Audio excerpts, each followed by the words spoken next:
يا مساء الخيرات، ازيكم؟ عاملين ايه؟ يا رب تكونوا بخير. آه عايزة اكلمكم على كذا حاجة. آه في طريقة التعامل مع الناس، لما انتوا بتيجوا تتعاملوا مع الناس، طريقة الكلام بتفرق جامد جدا. ممكن تخليك تقبل اللي قدامك او ترفضه. ممكن تخليك تعمله اللي هو عايزه لو هو طالب حاجة، او تقوله لأ وتنفر انك انت تسمع له اصلا. فدايما الاسلوب وطريقة الكلام بتفرق.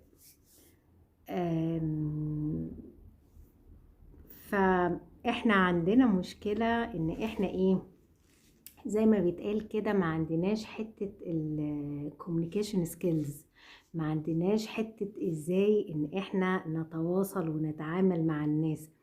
ممكن مؤخرا بسبب ان الواحد ما بيتعاملش بشكل مباشر. في ناس كتير ما بتتعاملش بشكل مباشر مع الناس، وتعاملاتها بتبقى من خلال السوشيال ميديا والواتساب وكده. حتة ان الناس ترفع سماعة التليفون وتتكلم وتطمن على بعض دي ما بقتش موجودة. حتة ان الناس تخرج وتتواصل وتتزاور قلت قوي.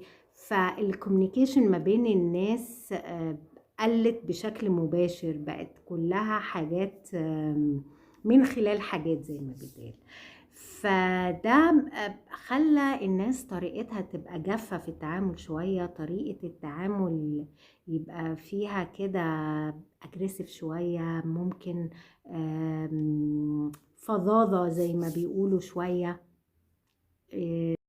مش عارفة الحقيقة، بس يعني في آية في القرآن الكريم بتقول بما معناه يعني: ولو كنت فظا غليظ القلب لانفضوا من حولك. لو انت كنت فيك طريقة تعاملك صعبة وفيها فظاظة كده وفيها اجريسيف، الناس هتبعد عنك، الناس مش هتتعامل معاك، الناس مش هتتقبلك. و إيه اللي يجبرها؟ اللي يجبرها ان هي تسمع لك؟ ف يا ريت لما نيجي نتعامل مع الناس نتعامل بإحساس كده، ويبقى عندنا نوع من أنواع السنس. لأن أنا يعني مش عاجبني كلامك، إن شاء الله عنك ما قلت ولا عدت وبالسلامة يا حبيبي، ولا هسمع لك. أنا أسمع لك ليه أصلا؟ أنت مين أصلا؟ ممكن بكل بساطة حد يرد عليك يقول لك كده. ف نخلي بالنا من طريقة كلامنا ومن أسلوبنا ومن طريقتنا، وإزاي بنعرض الموضوع وإزاي بنتكلم وإزاي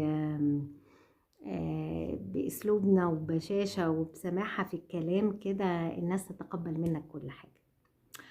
وشكرا.